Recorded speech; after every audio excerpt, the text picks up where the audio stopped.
Do this. Hello. Okay, if you are watching on Facebook or over here on Instagram, you guys are just watching behind the scenes of a coaching call. So I have the lovely Jenna here with me, agreeing to be my I don't know what you would call it because you're not my guinea pig. We're not testing anything. I don't know. I'm so awkward, you guys. My Instagram knows I'm awkward, so it's fine. But anyway, normally I don't stream my coaching calls because like you never know what's gonna come up, and like I want it to make sure that it's like personal and all the things. But anyway, all my coaching calls this week, I double checked with them that it's okay that we do this. So they have volunteered as tribute. Let's put it like that. So anyway, now we can talk now. So what do you want to talk about, Jenna? And I'm not. Okay. I don't know what we're talking about. So there's like two big things that I wanted to talk about, but I think they almost kind of go together a little. So you choose which side you kind of want to touch on. One of them is that transition from running your business part-time to full-time, because everybody seems to think it's so easy. Like, oh, I'm going to have all this time. It's going to be fantastic. That was not my reality. I definitely lost focus. I lost discipline, and that was like a big thing for me. But I think part of that may have been being stuck in an employee mindset, because that's another thing that I definitely realized. Like, I didn't even realize I struggled with it until we're in the middle of GoPro and Eric Worre's talking about employee programming, and I was like, oh, that's me.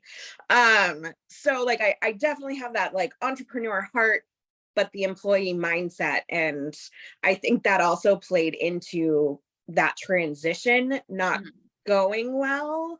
But maybe I definitely am not the only one who struggled with this. I can't be. No, going full-time is a lot harder than people think it is. Like, seriously, it's been years, obviously, since I did, but I still have like a couple of like random tips and tricks. But you went full-time for a reason, because you were in between jobs, right? Am I right on that? No. So I had an opportunity to try it out. Okay. I can't say that I knocked it out of the park. So I am starting a full-time job again, just as like, basically I'm treating that as my second income. It's a contract position, so it's not something that I like am married to. It's like I'm dating, and it has an end date. So I have a goal. Like, I want to get my business on track. So when that goal is over, I don't have to interview, job hunt. Like, this is it. Okay, that's more helpful. That context is actually way more helpful. Okay, so first of all, one of the biggest misconceptions is if I just had more time, I could do my business better. I think that is really the biggest problem, is that people think that their issue is time versus the understanding of most people who go full-time, who choose to go correctly. Most people who correctly go full-time and succeed in going full-time are already making a full-time income while doing this part-time. And so that's something to understand, is like, it's not that people are doing this part-time and making, say, like $2,000 a month, and then they go full-time and now they're making $4,000. It's that they're already making the income that they need when they go full-time. So they're already making this work in smaller pockets of time. Does that make sense? And so that's kind of the first thing. And also, I want to mention this just in case anyone on our team is watching, because I don't think people know this.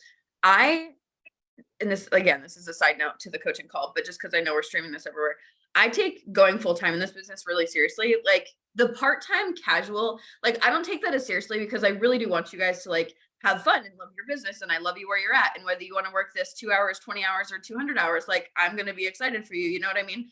But when you actually want to take this and replace your income, I would prefer to have a conversation.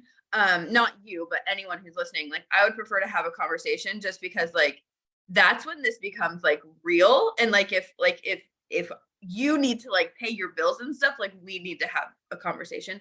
So anyway, so that's a side note. I am a mother hen in that aspect. Anyone on my first line who's like gone full time, I'm like, we need to talk before you just like quit your job. Okay.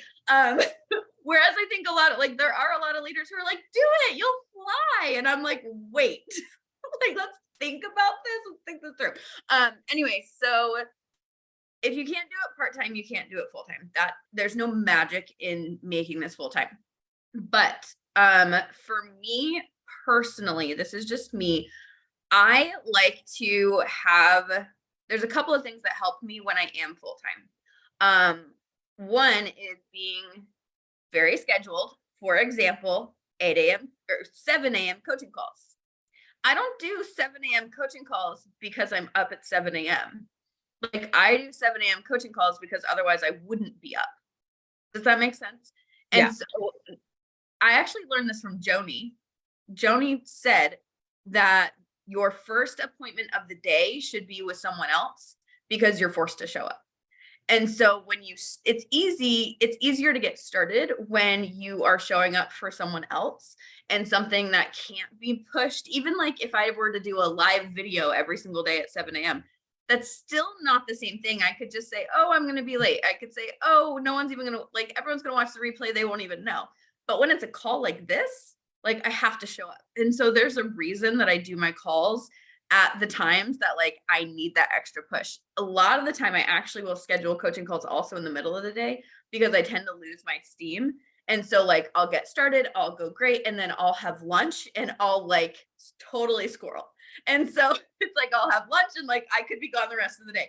So instead I intentionally will schedule a coaching call for like 2:00 to like get me back on track. So that could be, you know, if you don't have a team, that could be makeovers, that could be, you know, skincare consultations with customers, whatever. Anything like that where you are being held responsible to another person. Or another idea with being held responsible to another person is just collaborating with other distributors, which kind of veers more into the other thing that I like to do, which is projects. So I'm really big, in case you haven't noticed, on setting like projects for myself. And I I feel like you're like me and that your brain is like, ooh, a fun, shiny thing. And so while that can also really go off track if it's something that just takes you off the grid, like if you have to make graphics for like 5 hours, that's like not what I'm talking about. You know what I mean?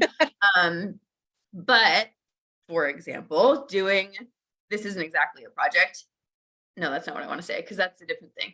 I'm talking too much. I'm going to make you talk more in a second, but now my brain is spiraling because I'm like, these are all things that I do. So projects. So for example, the very first day that I was home from my full-time job, and oh my gosh, this is all over the place, but that's because this is real, right? Okay. Here's another thing about going full-time. I just thought of something else because this is what I really did, is I thought about the gaps in my skills, like what my systems were missing. Because here's the thing, like I said, when you can hit the numbers that you want to hit part-time, and then you want to take it and you want to go full-time, keep doing what you're doing in the part-time hours, like your sales and your sponsoring or whatever it is that you're actually hitting. Keep doing that. And then the things that I added on were the things that I was missing. There were like gaps in my system. And so, for example, I didn't have a mock party, just as an example. I didn't have a mock party. So I was literally doing parties week after week after week by copying and pasting from the previous party, because I was just like totally ignorance on fire. I only had 2 seconds to do things. I didn't have an hour to sit down and pop out a mock party. You know what I mean? Right. And so my very first week home, was when I made Morgan's Magical Party Style. And so that's when I actually created that mock party. It's also when back then I had like this hostess coaching document that I created day one. I don't know if I've sent you our like leaders guide. It's just kind of like 10 steps to getting started in leadership or whatever it's called. I don't know, where it's like introduce them on the team page, blah, blah, blah. I made that my first day home. My very first day home, I was like, this is my number one project. People are joining my team, and then my girls don't know what to do, like on my second line, the third line, whatever. And so I was like, okay, so the people on my first line, when they sponsor someone, they need to know what to do. And so I made that document. So like I was filling in gaps. Does that make sense? Yes, absolutely. And then I have one more thing and then I want you to talk more. But the last thing I like to do is challenges for myself. So like, you know how, and this is the employee mindset thing, because I'm actually like, it's really funny because I'm actually a follower. I'm very much a follower. People like wouldn't know that. But like we've done say 200 challenges in the last 6 years in BTB. So I would find challenges that my leaders had done previously and I would do them. And so it was kind of like being an employee, but not. I'd even message them and I'd be like, hey, I'm going to do this 5-day live video challenge that you did back in 2016. That if you see me doing it, that's what I'm doing. And it was kind of like a way of holding myself accountable by using resources that I already have. So anyway, is any of that helpful? Yes. Yes, And definitely. then, so what about your business is working? That's probably like, I definitely have a decent amount of engagement. I've got a decent group, but on the like grand scheme of things, the percentage of my group that participates and is engaged is probably not the greatest, because I do have like 200 people in my group and maybe like 30 kind of pop in and out and engage. Maybe less than 30. I don't know. Well, but 200, I would, that's instantly like, I would get that number up. I would try. And I know that like that's our focus this week. Like literally that's our focus this week. But I would absolutely be doing all of those tasks and get that number higher.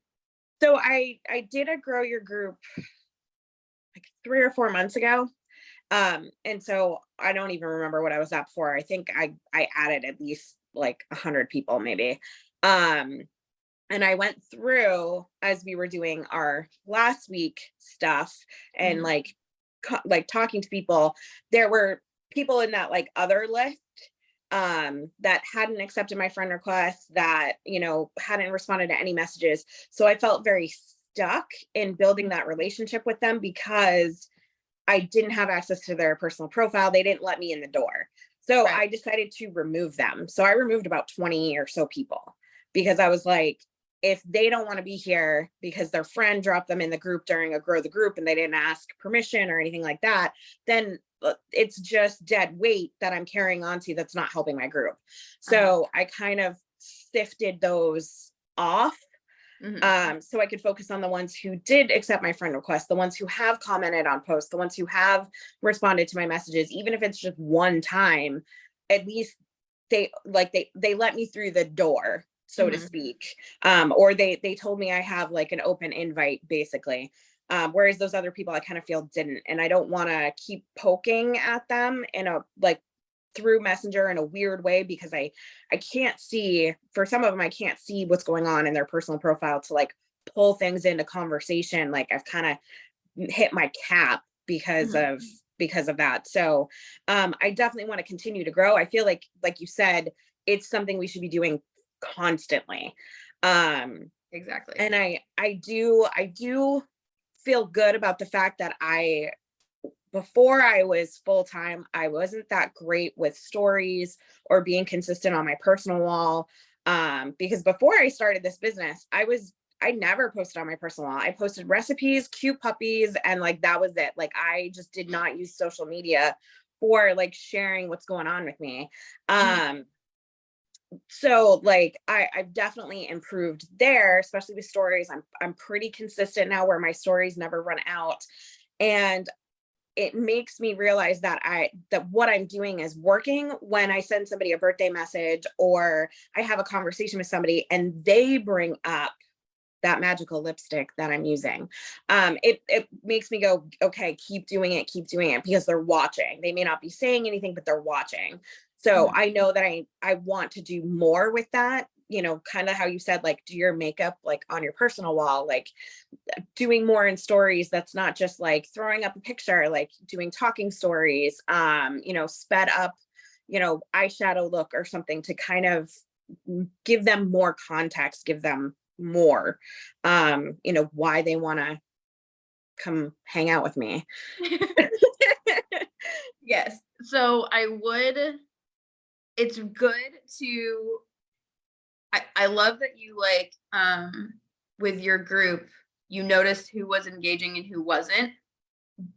But there's a kind of a flip side to that, and this is just the example I'll give because Instagram is just where I usually get this question, not quite so much in a customer group. But on Instagram, when people are like, what do you do about all of those, what do you do about all of the creepy guy followers? Or what do you do about the blah, blah, blah? And I'm like, if your follower count is big enough, you don't even notice those people. If you have enough people who are actually your people in your group, you wouldn't notice who's not engaging. Does that make sense? So if you have imagine having so many people that you're having conversations with, that you love talking to, that want to know about the products, that want to watch your videos, that like you wouldn't even have time to notice who's not. Does that make sense? Yeah. And so I at least want that thought process kind of in the back of your head of how can I find more humans every day that like I love to talk to, I love to show up for, I love to have conversations with, especially because I mean, I've told you, like you have such like a big, bold personality and such like a fun energy almost. Like, I mean, you're wearing pink, you've got like gorgeous hair, like all of this. And if you could attract people like you in an intentional way, it's about finding those people, but online, which I don't know how you necessarily. Okay. So I had a point that I was getting into, and then I wanted to ask you, so I want to go back to the growing your group. So how are you currently finding new humans? That's the real question. I am doing probably two things on, not consistently, but hitting that invite button after I've like had like that relationship building, and I kind of feel like I'm at that point where I can be like, hey, come into my world. But So who are you building relationships with? Like backing up a step, where are you finding the people? How are you finding the people? I have like 1,000+ people in my friends list, so I'm starting there. But then like when I haven't had a party in a while, and that definitely I want to change because I want to get back into it. But I've had vendor events, but really it's hitting like that friend request for when I have like 20 or more mutual friends, and connecting with them, and building that relationship with them.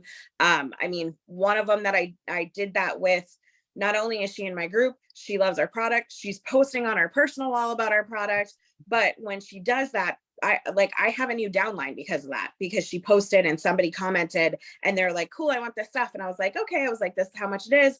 And we started, I don't even remember how we got into, of course I mentioned the opportunity, and she was like, oh, so it's basically like 61 to get the lip scent starter kit or 65 to join your team. And I'm like, yeah. And so she jumped. She's never even tried these products, and she jumped, joined my team. She's waiting for the money from Square to transfer. She's putting in a qualifying order. I mean, she made almost $500 in her launch, or not made, but in sales.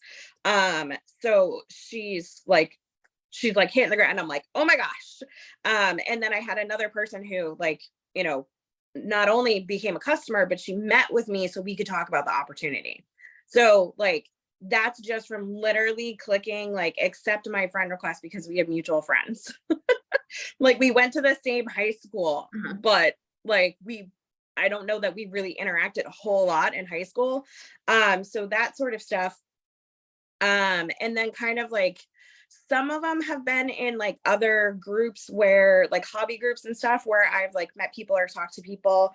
But like I feel like a lot of what I do is not done with intention. Like you mentioned the intention thing. And I know that is one of my biggest things, because when it comes to working my business, I feel like, oh, I'm on my phone, I'm talking to people, I'm doing graphics, I'm doing this, I'm working my business, but Mhm. it's not done with intention. Like I'm not capturing what I did, how much time I spent, the results.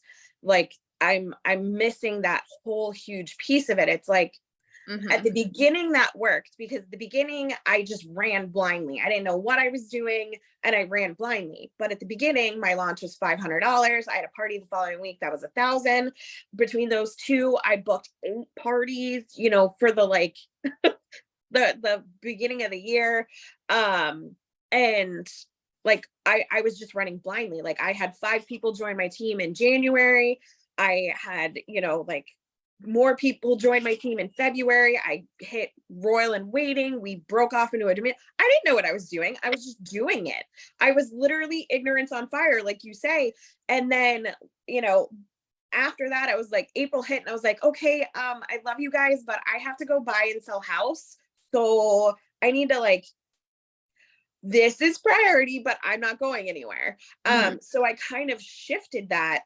And then I don't feel like I ever really shifted back. Not to say that ignorance on fire is how you run a business, but I never got back to that fire, Mhm. which I feel like would make me go, I want this more. I need to focus. I need to do things with intention. I need to make sure that what I'm doing has an impact because how do I know if it does or if it doesn't? And I should keep doing it Mhm. if I'm not keeping track of the results.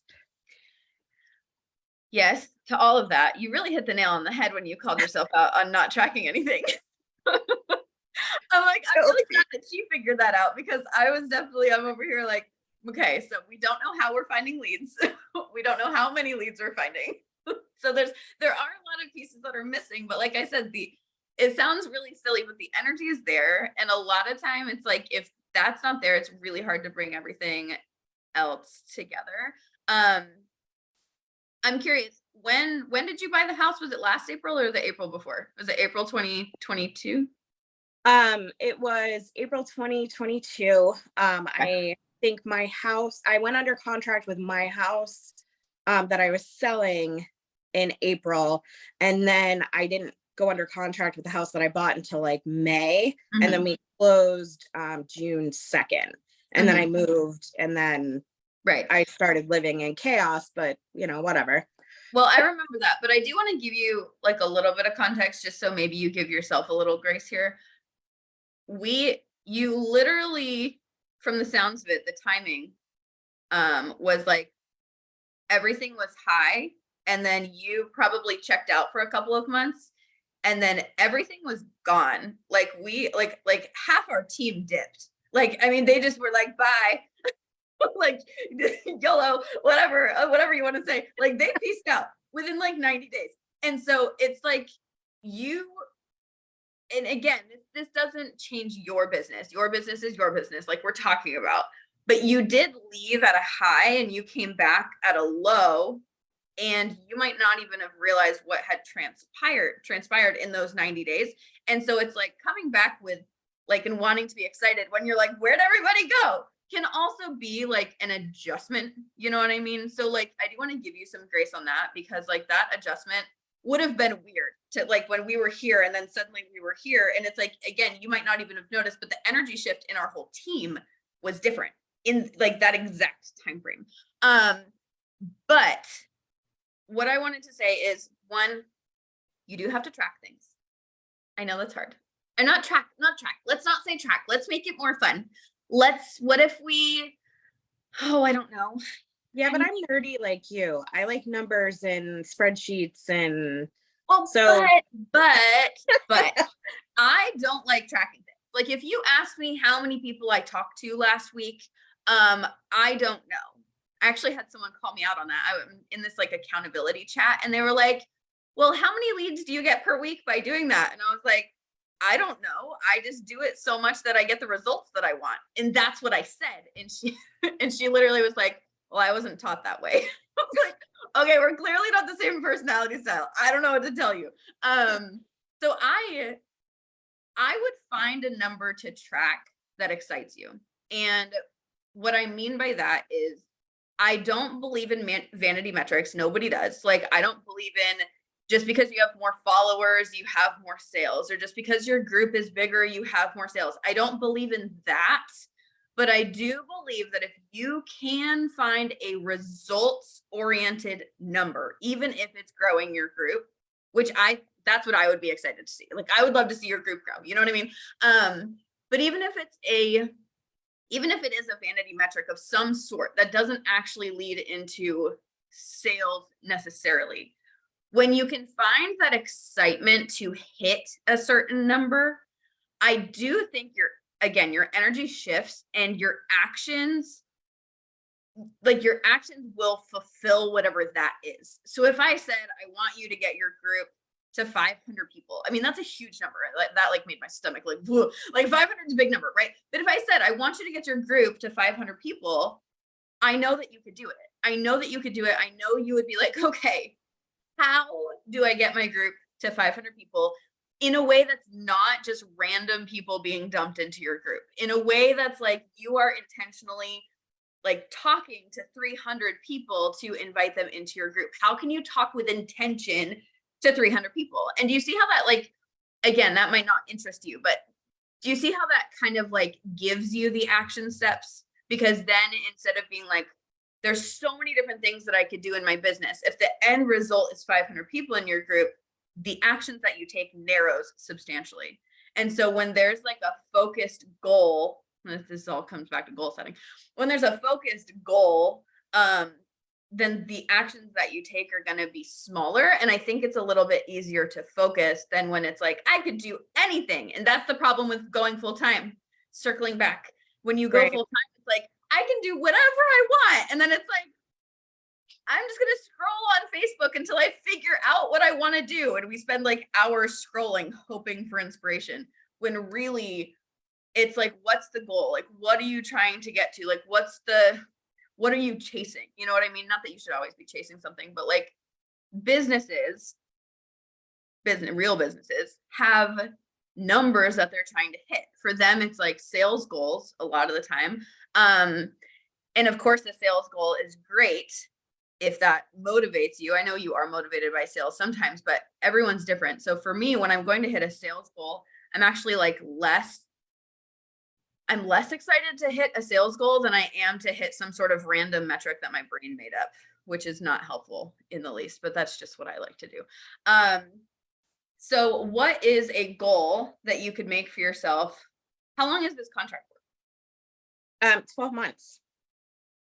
That's a long contract. Just kidding. What hours are you going to be working your business? Like, how does it work? I don't know the exact hours, but it's going to be like a 9 to 5 kind of thing, or like an 8 to 4, whatever.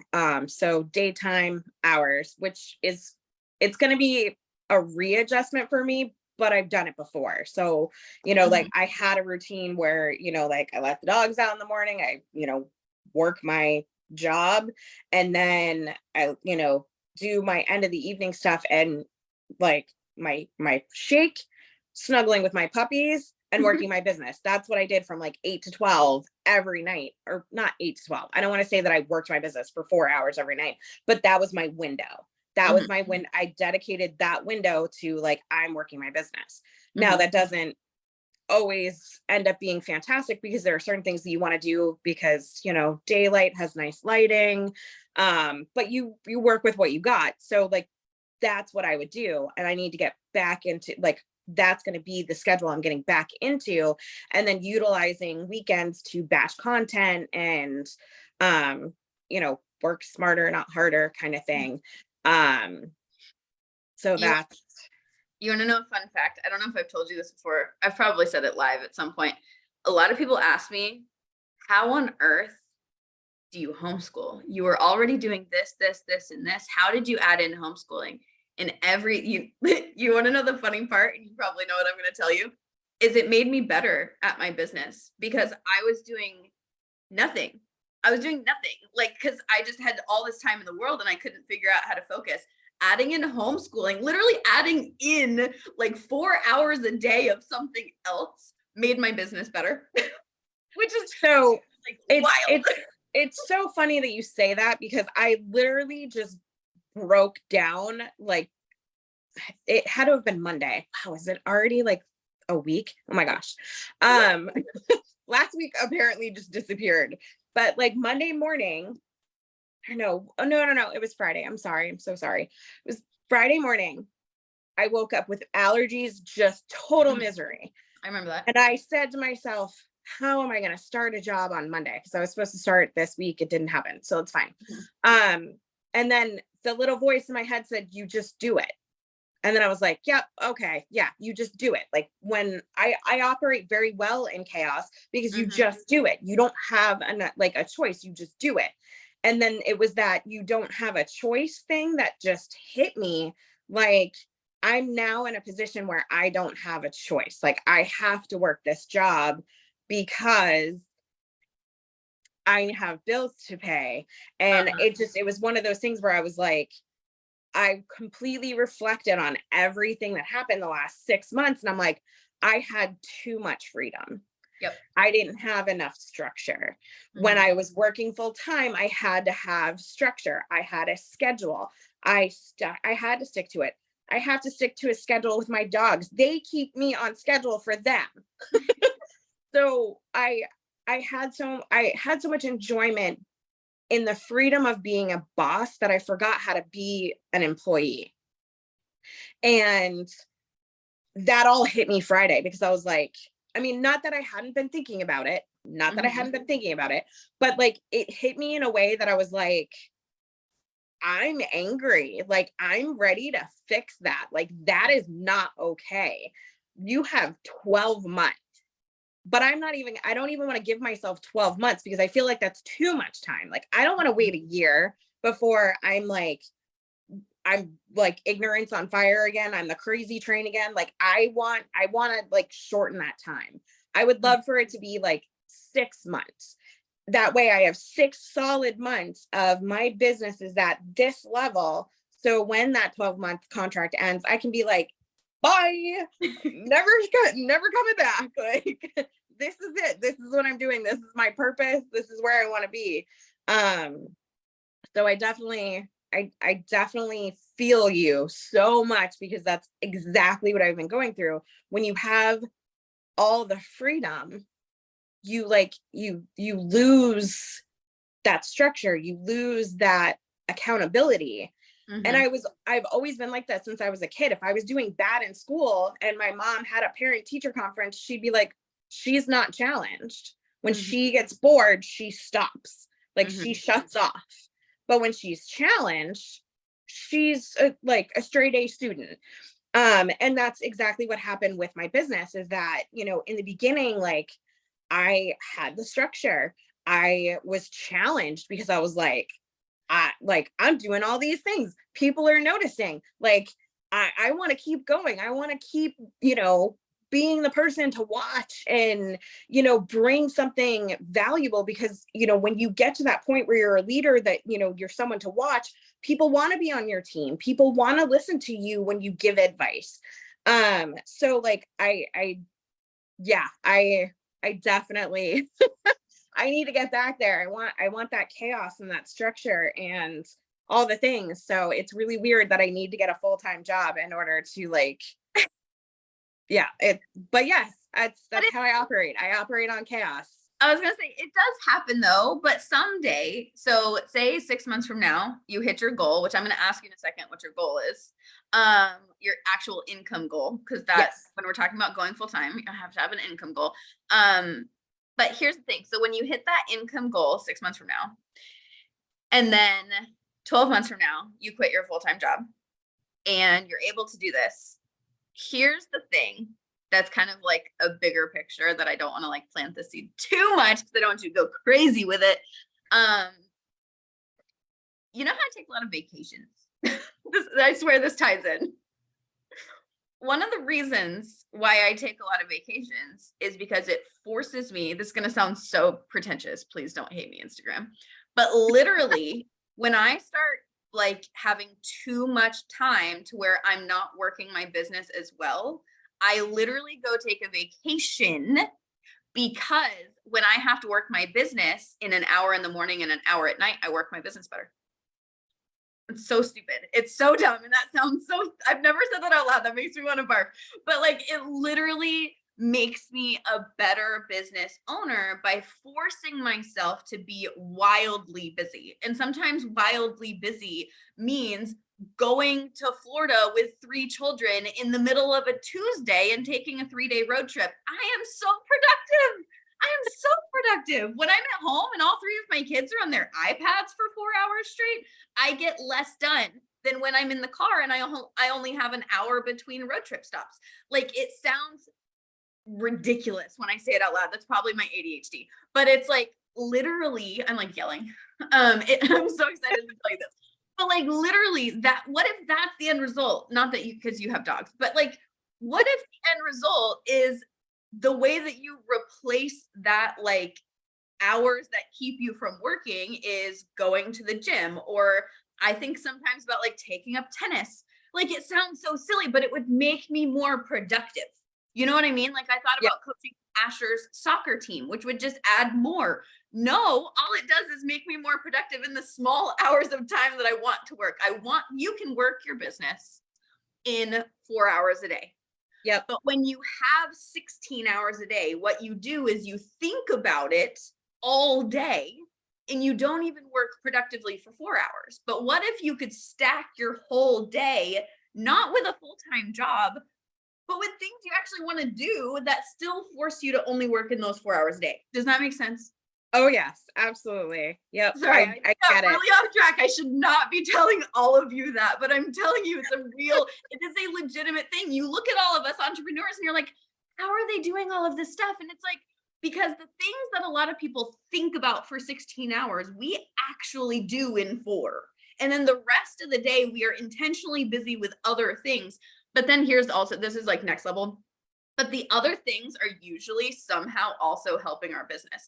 So like, if I went to the gym, just as an example, my social media would explode. I haven't been to the gym in like 8 years. Well, not even that. Yes, that too. I could also find new customers and I could network at the gym, but my social media would be like, Morgan's at the gym. I've never seen Morgan at the gym. You'll never see me at the gym. It's not going to happen. But it's like, it's a real thing. You know what I mean? And then yes, wearing makeup at the gym. Sorry, I just got really excited. Okay, I need to focus. So, because I told myself it's gonna be 20 minutes. We've talked for 40. See, this is me just filling the time that I have. I don't start homeschooling until 9 a.m., so I'm not worried about it. Okay. What is the income goal? Like, how much do you need to take home, not like sales, but like how much you actually need to take home every single month to, I don't want to say replace your income, because like for me, I just wanted to pay my bills, and as long as I could pay my bills, like I would cut down my lifestyle. But what would be the goal that you would need to hit to quit your job? For me to feel comfortable not having any other source of income, I would want 4,000. And that's not sales, that's my profit. Right, your profit. Yeah. Yeah. No, Yeah. that's doable. I know, like, I'm like, oh, that's doable. Like, I sound so silly, but I fully believe that. Anytime anyone gets into like the 7 range is when I'm like, ugh, like that's harder. That takes like years. I do think like getting people to that level takes a couple of years. 4,000, and I don't want to like dive into this because I could do a whole nother call with you just about how to hit $4,000 a month. But 4,000 is doable, especially what's like your highest month of sales like ever, like actual sales where you sold stuff, not just like PV. Oh gosh, what? Oh no, I did pretty. I would say between February and December, maybe. But like, what's like your highest month of sales? Like 4,000, 5,000? I don't. You don't know. You don't know. Jenna, you kill me. Oh my. I know. Okay, so first of all, you need to know how much you're selling per month. Dying right now. Okay, we should probably have started with that. I know I'm at least your assignment is to get off of this call and look at your Square. Do you invoice through Square? Or do you use your website or both? Both. I do both. Okay, well, I want you to look at your Square and I want you to find your average monthly sales. Okay. Just on average. And I want you to message that to me, please, before I like have a heart attack. Okay, so let's say I think you probably sell, let's say $2,000 to $3,000 a month. That's just like me totally guessing. I really have no idea.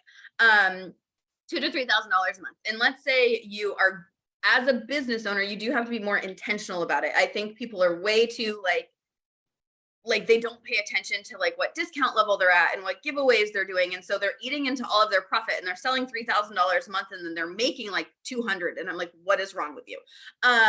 No offense to anyone listening, but versus if you're smart about it, $3,000 in sales should be not 1,500 because we have other things that we have to do, but like at least 1,000. Like, come on, Right. if you're smart about it, you can take home at least $1,000.